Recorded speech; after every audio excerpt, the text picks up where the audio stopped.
were the most successful pop group in the world at the time, in about 1966.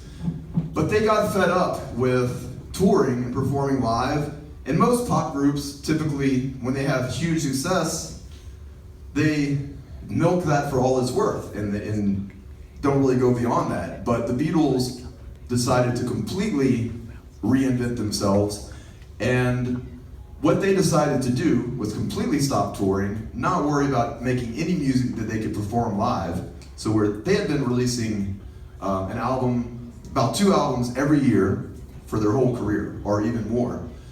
But all of a sudden they disappeared, stopped touring. Everybody was wondering, what are they doing? And what they were doing was reinventing the way that recordings were made.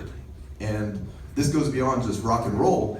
If you look back before 1967, the great artists of the day, for example, somebody like Frank Sinatra, those people of that era, they prided themselves of going into the recording studio and knocking it out as fast as possible, because time was money in the recording studio. So they would go in, record as fast as possible, and the better you were, the quicker you could get done.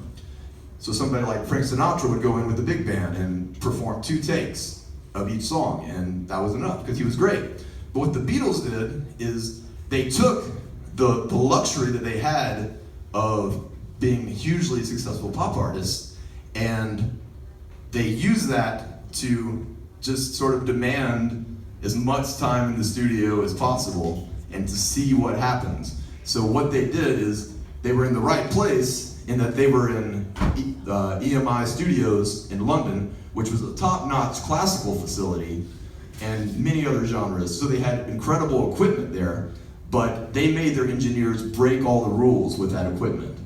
And because they were the Beatles, this huge pop success, they were able to get away with that. But they took the approach of everything that they record on this album, they want to do it differently than anybody's done it before. So they were breaking all the rules in the studio. They were the first people to overdrive mic preamps and guitar amps and put microphones way too close to drums. That wasn't allowed in the day. So they broke all the rules. And that's why this is not just a great album, but it's a significant album. So we're going to continue with the music.